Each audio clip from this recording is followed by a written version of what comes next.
Hi, today I want to do a little form masterclass inside of Toddle.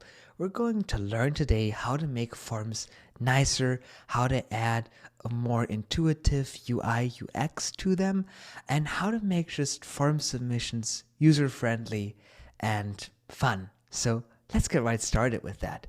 So first of all, we want to go to the Toddle editor, and as we can see, I already created the UI for a form. We got an input field, and we got it as an email type, and we got a password, and we got a button, and it's inside of a form.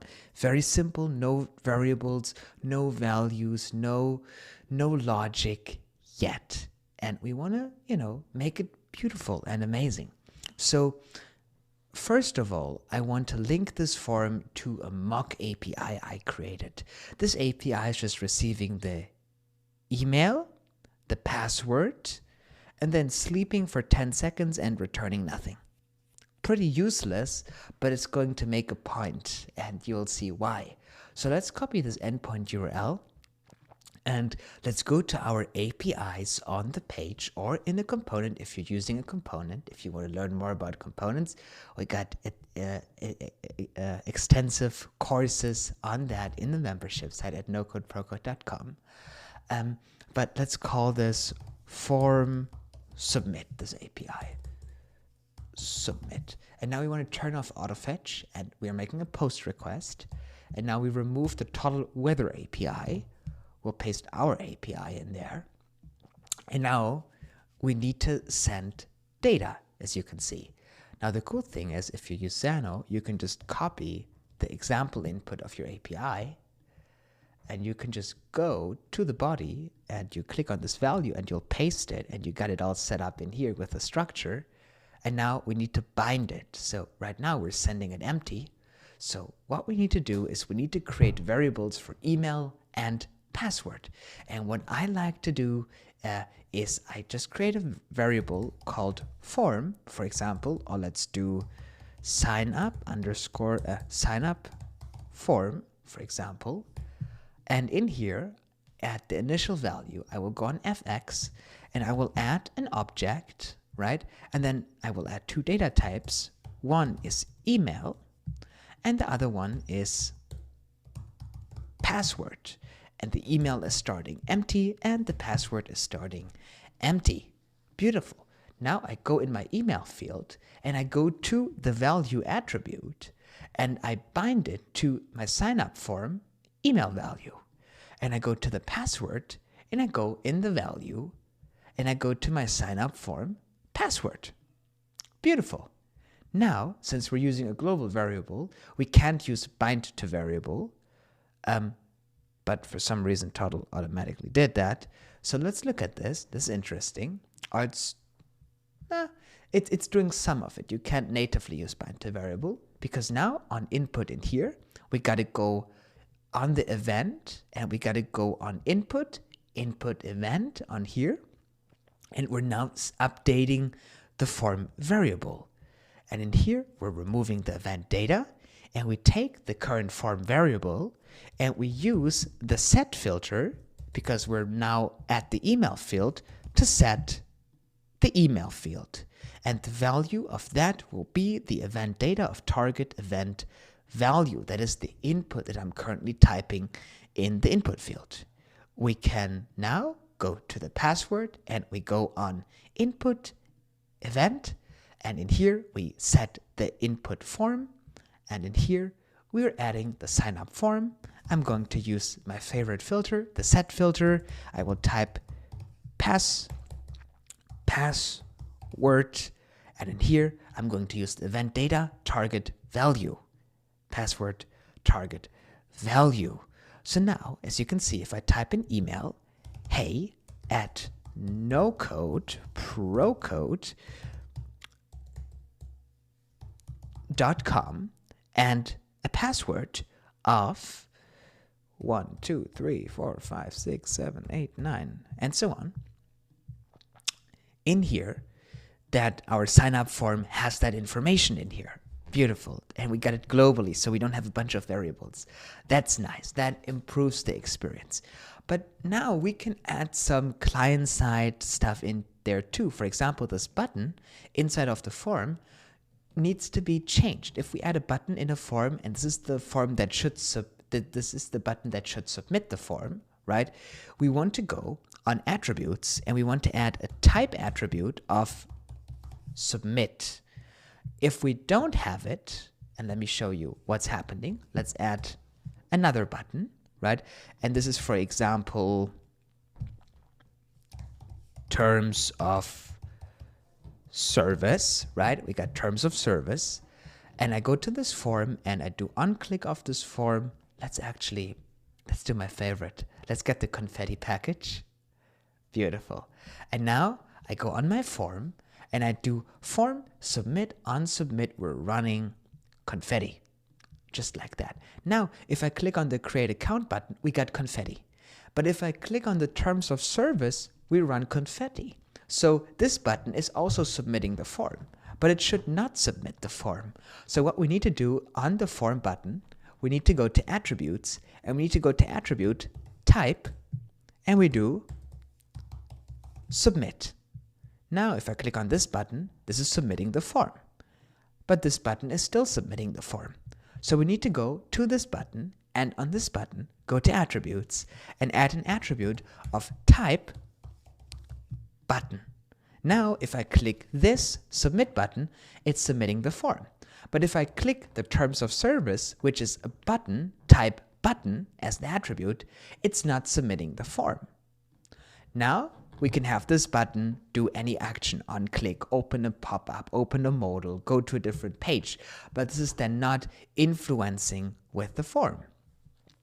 Very important to notice. Now, we could also work with disable attributes. Right now, both inputs are empty. We should not be able to submit the form if both inputs are empty. So we can go on this button here and we can work with a disabled attribute. So I go on attribute and I go on attributes, disabled, right? And if I were to make this true, true, as you can see, if I click this button, it's not submitting the form. So we want to base this now on a condition. We want to look for sign up form email size greater than 0 and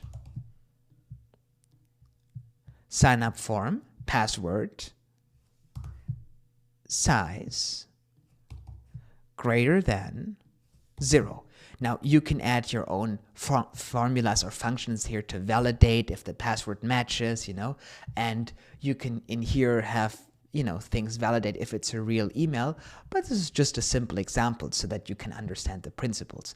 If you want more concise examples and more examples that are tailored on what you're doing, this is what we do at the NoCode Pro Code membership in office hours and in all of the courses and in the community in there.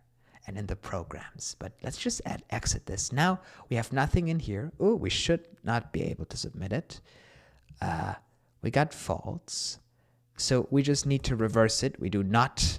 And then now I can't submit it. And if I type something in here, and now since we have value email, this disabled attribute, even if we were to type something random like this in here, because we have the disabled attribute, this input will be shown empty. So it will say, no, it's not an email. You can't submit it. So we got to actually do hey@email.com, right? And if there's no password, we still can't submit it. If there's a password that's 1, I will be able to submit the form. Now, you can have, your custom preferences on here, how the password should be, and then you can work with error messages on something like that. But you get the idea. Now we can disable it, but we don't see if it's disabled. For example, now it is disabled. We can't submit the form, but there is no visual indication to us that this button is disabled. We can change that. Inside of the styling, we can go to style and we see this disabled style. On disabled, we're scrolling all the way down and we're just making it opacity 0.5. So we see clearly it is disabled. And when I type in my email, hey@NoCodeProcode.com, we see that now we can submit it, and now we can submit it because we're working with the disabled attribute. That's working. Now we can even make it more beautiful. So we go on this form, and on this form, let's remove the confetti. Let's make the API call, right? And the API call in here that will send the form will now need to be binded to the form data. We have the email, we have the password, remember? So in here, we'll change this to be the sign up form email. And in here, we'll change this to be the sign up form password. So we're sending now the email and password to the server. And now if I auto fetch this, we see it will run and it will work. Now, it would make it easier if I just really quick go to my response in the server and add a response of text success, for example, just to quickly have that working, because now we'll be getting like a success back, and I set it up that this endpoint only takes 10 seconds to return, and that's the idea, and we want to return a success, so we return text success. We should be able to return it though. Let's see. It should just return the word success. And let's go back to Toddle. And now the cool thing is we can add a custom loader inside of here that is visually indicating that this request is loading when the request is loading. So let's go to Google and let's look for CSS loaders. This is what we want to use. And we got like a cool library here, CSS loaders. I like to take that one. So let's copy this HTML. Let's go to Toddle. Let's go in the button. Let's paste it in here. We got this span, right? Beautiful. Now we want to go back to CSS loaders, copy our CSS. In the span, in here, I'm going to click on plus. I'm going to add a style tag. And inside of the style tag here, I'm going to add my CSS. And now I got my loader. Now, we ideally want to have it arranged on the side and give it some space, 0.5 rem as an example, right?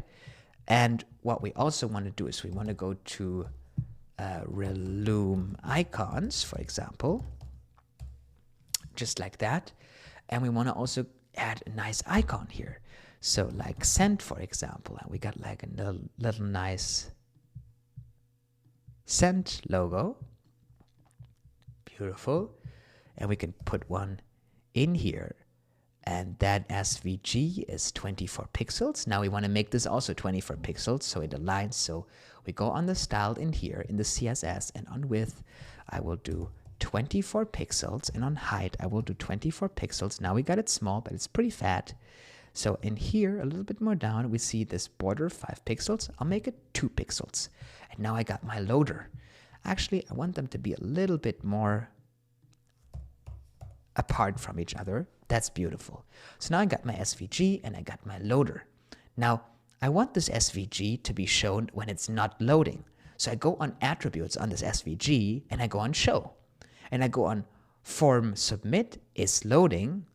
Is loading? No. If it's not loading, now it's shown. And on the span with this loader in it, I want to show this when it is loading. Now, because it's not loading, it's not shown. Now, when I click on here, we have this loading animation. It's loading for 10 seconds because, you know, for illustration purposes, otherwise it would just be a split second. I just wanted to illustrate you so that you can see it.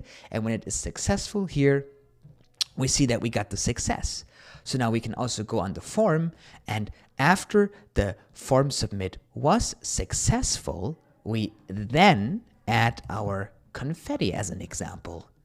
And now we see I can click on here. It's loading for 10 seconds. That's how long the API takes.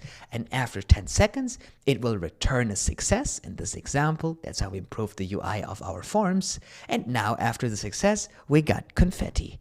And when we click our other buttons, because they have a type button attribute, they will not submit the form. Important though is this button needs to have a type submit attribute so the form can differentiate between those. But we don't need terms of service. Who cares about them anyway? And this is how we got that. And now we can submit those requests and it's going to look beautiful. And this is how you do that inside of Toddle. This was a little forms masterclass so that you can build better forms in Toddle. And if you want to build even better things in Toddle, we got the NoCode ProCode membership, we got daily office hours, we got templates, we got whole boilerplates for pre-built SaaS apps inside of Toddle with Stripe payments and all of that in it already, authentication, everything taken care of for you. We now have the new template coming for passkeys, so you can support passkeys in your Toddle applications. That's coming for the members probably this week already, so it's almost done. And you just get amazing perks. And we have daily office hours. We got a bunch of courses. We got, if we go to Toddle tutorials, those are the courses. We got bunch and dozens of courses and dozens of office hours in here, and educational resources. It's just great. And we got templates as well, so that it gives you to a starting point. And the templates are also very well thought out. For example, with the file uploader template, if you upload the file, it gets sent to your backend, right? But if you delete it, it gets removed from your backend, not just from the database, but also from your CDN. And then also what the template takes care of is, for example, you would expose a delete endpoint. That delete endpoint is already protected, that the user can only delete the user uploaded file and not use the delete endpoint to delete all your files from your database. You got to be careful with those things. And we got pre-built templates for Stripe payments, because you want to make sure when people pay that you really track, did they pay or not? And if they stop paying or make a chargeback, remove their access immediately. We have that inside of the frame all taken care of for you. So we got a bunch of material. If we scroll down here, it's almost an infinite scroll. We got a Toddle video player component in here. And we got a bunch of educational resources in here, webinars, templates, and all of that. So it's a great value, and if you want to be a part of that, go to nocodeprocode.com or the link in the video description, and make a little video application. Doesn't need to be long. Just say, hey, I want to join, and you'll be invited to join inside of the NoCode ProCode membership, and I can't wait to see you inside of there. But regardless on if you join or not, thank you so much for watching. I really appreciate that. Also, thank you so much for all your support. You don't know how much this means to me. And yeah, just thank you so much for everything. And I wish you a wonderful rest of your day, and see you tomorrow. Bye-bye.